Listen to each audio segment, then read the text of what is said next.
मैं आपके पर मिलना ही चाहता था, मेरा बहुत मन था और मेरा दर्द आपने पहचाना। उस दिन तंग होकर, जिस दिन मैं मंडी में गया था, मेरे पास 1400-1500 रुपये थे, तो मैंने जब टमाटर का रेट लिया सर, तो मैंने कहा मैं तो कुछ भी नहीं ले पाऊंगा। आप क्या हुआ? टमाटर बहुत महंगा है, मेरी हिम्मत नहीं पड़ रही है। तो आपका ठेला ऐसे खाली जाएगा वापस? कुछ और तो भरोगे टमाटर के अलावा? इतना पैसा नहीं।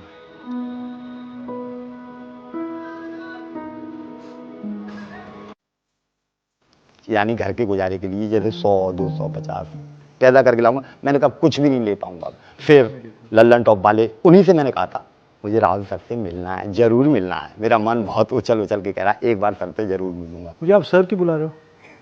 मैं सर थोड़ी हूँ, मेरा नाम राहुल है, आप मुझे राहुल बोलो। तो राहुल सर से मैंने कहा मैं मिलूंगा। सर नहीं बोलना। तो कहाँ से आया? जागिरपुरी से आए हैं हम। अच्छा, ओरिजिनल कहाँ से है? यूपी? ओरिजिनल यूपी के। क्या करते थे पापा? पापा अनाज की तोलाई किया करते थे। पापा भी मजदूरी करते थे और जब पापा एक्सपायर हो गए। कैसे एक्सपायर हुए? बीमारी थी उनके। क्या एज थी आपकी? सांस की बीमारी थी। दमा? हाँ दमा, सांस फूलता था उनका। मुझे भी हल्का हल्का हो गया, यानी रिक्शा खींचते खींचते, नहीं खींचता है फिर भी खींचता हूँ। गांव में फिर भी खुशहाल थे, यहाँ आगे बहुत। आपने सोचा होगा कि देखो हमने शहर जाएंगे तो शायद थोड़ा अच्छा होगा। हाँ, हमने सोचा था हम जैसे दिल्ली जाते हैं तो हमें वहाँ खुशहाली मिलेगी, हमारा परिवार अमन चैन में रहेगा, यानी सही रहेगा, हमारा खान पान सही हो जाएगा दोनों टाइम का। मगर यहाँ और ज़्यादा बदतर हो गया। गरीबी में झुलसता ही रहा, झुलसता ही रहा, झुलसता ही रहा। सर मेरा कुछ नहीं है, मेरा तो बस इतना ही, दोनों टाइम का खाना मिल जाता है मुझे, और मिलता है फिर भी कुछ कम मिलता है तो ज़्यादा पानी पी लेता हूँ। अब बच्चों के लिए इतना भी नहीं है कि किसी नीचे के, अगर बरसात होती है तो मैं किसी छत के नीचे इन्हें ले जाऊं, कहाँ बिठाऊं, कहाँ क्या करूं। अब गांव में एक मकान भी है, वो सर किस टाइम गिर जाए किस टाइम ना गिरे, कोई और भरोसा। वहाँ कौन रहता है? कोई हमारा है ही नहीं, और कोई नहीं खाली है रहता हमारा। हाँ, अब तो आप है हमारे परिवार के सर, हमारा कोई नहीं है इस परिवार में। आपने पिछले 10 साल में क्या क्या काम किए? सर मेरे पास जमीन, ऐसे जमीन पर कोई काम नहीं है।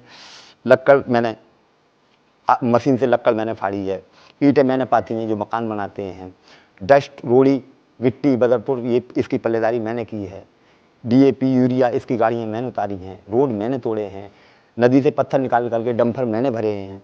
ऐसा कोई काम नहीं है जो सर मैंने ज़मीन पर न किया हो। तो परिवार को मैंने यहाँ तक ले आया मैं सर। अब आगे की मेरी हिम्मत नहीं है, क्योंकि अब रिक्शा भी नहीं चलता है, इन टांगों में दर्द होने लगता है तो बैठ जाता हूँ किसी पेड़ के नीचे। आप इतनी मेहनत करते हो, आपको लगता है कि आपकी जो मेहनत हो रही है, मेहनत तो सर, उसका आपको फल मिल रहा है हिंदुस्तान में? मुझे तो सर कोई फल नहीं मिल रहा। मैं तो मेहनत तो कर रहे हो। मेहनत किए ही जा रहा हूँ मैं तो। सरकारी ऐसी है सर, किसी को जब कोई सरकार वाले सुनते ही नहीं किसी की। आप लोगों ने मेरी सुनी है तो आपसे मैंने अपनी गुहार बताई है। जो गरीब है वो तो खत्म होता जा रहा है और जो अमीर है वो आबाद होता जा रहा है। मेरे पास आ, मेरी बेटी यार बैठ। हाँ परिवार है, ये परिवार है, भैया है तेरे। कौन सी बुक अच्छी लगती है? मेरे को पोल साइंस ज़्यादा अच्छी लगती है। Pol science? क्या उसमें क्या अच्छा लगता है? पॉलिटिक्स के बारे में जानने को मिलता है। बताओ, क्या थोड़ा मुझे समझाओ, पॉलिटिक्स के बारे में क्या क्या क्या अच्छा लगता है? मतलब अपने नेता के बारे में, अपने इतिहास के बारे में जानना अच्छा लगता है। आज लड़ाई मेरी भगवान से खत्म हो गई है। अब अच्छा, भगवान पहले की पूजा लड़ाई करो। क्या थी? लड़ाई ये थी, मुझे इतना मुफलिस क्यों भेजा। मुफलिस भेजा तो कोई सुनने वाला भेजते जो मेरी पुकार सुनता, खाना नहीं देता, मेरे पीठ पे हाथ रख देता, मेरा पूरा पेट फुल हो जाता। मगर ऐसा कोई मुझे मिला ही नहीं। आज मेरा सब दुख दूर हो गया, आप मिल गए, मुझे पूरा जहां मिल गया। आ जाए इधर। खाना खाएंगे आप थोड़ा सा? हाँ हाँ, आ जाओ आ जाओ। अपने हाथ से खाना लाया।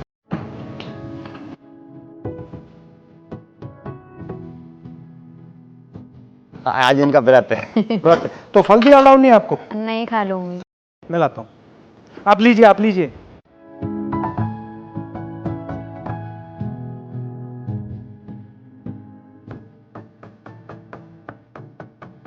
जब मैंने आपका वीडियो देखा ना, हाँ सर, मुझे बिल्कुल अच्छा नहीं लगा। तो मैंने सोचा कि आपसे मैं जाके मंडी में मिलूं। हाँ उस दिन दूसरे दिन आपको मालूम था कि मैं आपको मिलने आपको ढूंढने गया था। हाँ दूसरे दिन पहुंच गए थे आप। खाइए खाइए खाइए। पर मैं देखना आपसे बात करना चाह रहा था, आरतीयों का बर्ताव आपके साथ कैसा होता मैं गया था, आरती बर्ताव क्या, छोटे आदमी की तो कोई गिनती है नहीं, जैसे 4 लोग ले रहे हैं, एक यानी पीस ले रहे हैं, तो मेरी आधी पीस लेने की हिम्मत है, तो आपसे कहीं पाओ जी आप ले लो आधा, मुझे 10 रुपये महंगा दे दो, आधा ले लो आप। तो मेरा तो 2-4 लोग होते हैं, उन्हीं का हाथ जोड़ लेता हूँ कि भैया तुम सब लेते हो, थोड़ा मुझे भी देगा, ऐसे लीजिए। अब बीमार पड़ गया, अब जैसे मेरी टांग में लग गई तो मैं काम पे नहीं जा पाया, तो ऐसे थोड़ा थोड़ा करके कर्जा भी हो गया। कितना कर्जा हुआ? कर्जा फिर बेटे की शादी की थी सर, उसमें कितना पैसा लगाया? 4 लाख रुपये, 3.5 पौने 4 लाख रुपये का जाएगा, ब्याज बढ़ जा रही है हम पे। और लोन कहाँ से लिया आपने? हमें लोन कहाँ से मिल जाएगा, कोई हमें जमीन है ना, तो मतलब विश्वास पे दे दिया कि हाँ ये देगा, मरते मरते देगा। और किस रेट पे दिया? 4% लेते हैं, कोई 5, अब मुझे तो जरूरत है, मुझे 5 पे दोगे, 6 पे दोगे, मुझे तो जरूरत है, मुझे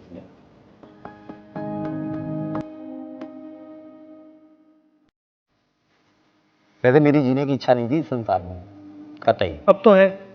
हाँ आप शायद, अब आप ऐसी बात नहीं करोगे। भगवान ने आशा बना तो दी है। अब आप ऐसी बात नहीं करोगे। जैसे केवट की नाव है, बीच में फंसी थी, किसी ने धक्का लगा दी तो पार हो गई। जैसे ही आप सच्चाई बोलोगे, लोग हाँ उंगलियां उठाएंगे, उंगलियां उठाएंगे, आपको पीछे पड़ेंगे। वो तो ये तो होता है सच्चाई में तो इतनी, हर कदम पर पत्थर मिलेगा आपको, पत्थर मिलेगा, हर कदम पर पत्थर मिलेगा। अब उस पत्थर को आप या पार करें या अपना पैर तोड़ें। बस अगर आपके दिल में कुछ है और आपने बोल दिया, वो कमजोरी थोड़ी है। कमजोरी नहीं है, वो तो ईमानदारी है। ईमानदारी है। आपको दूसरे लोगों के बारे में नहीं सोचना चाहिए, वो कहेंगे, वो कहते रहेंगे, आप उनके बारे में मत सोचिए। आप जो सच्चाई है उसको पहचानिए और उस पर काम कीजिए। आपके पापा वही तो कर रहे हैं। न्याय स्कीम था हमारा, उसमें हर गरीब व्यक्ति को साल के 72,000 रुपए सीधे बैंक अकाउंट में देने थे। उसके बारे में आप क्या सोचते हो? महीने के 6,000। सर फिर तो आम जनता ऐसी हो जाएगी सर, इससे बड़ा सुकून जनता को कहीं मिलेगा ही नहीं कभी। अगर ऐसा होता है तो इससे बड़ा सुकून तो जनता को कभी। हमने सोचा था कि ये करना चाहिए, क्योंकि जनपतियों को इतना पैसा मिलता है, इतना कर्जा माफ होता है जनता, हाँ तो थोड़ा सा पैसा सही बात है, हमारे गरीबों को बिल्कुल दिया जाए, उनका हक बनता है। इतना दुख किसी ने नहीं झेला हो। आप घबराओ, अब नहीं घबराना। आप नहीं घबराना।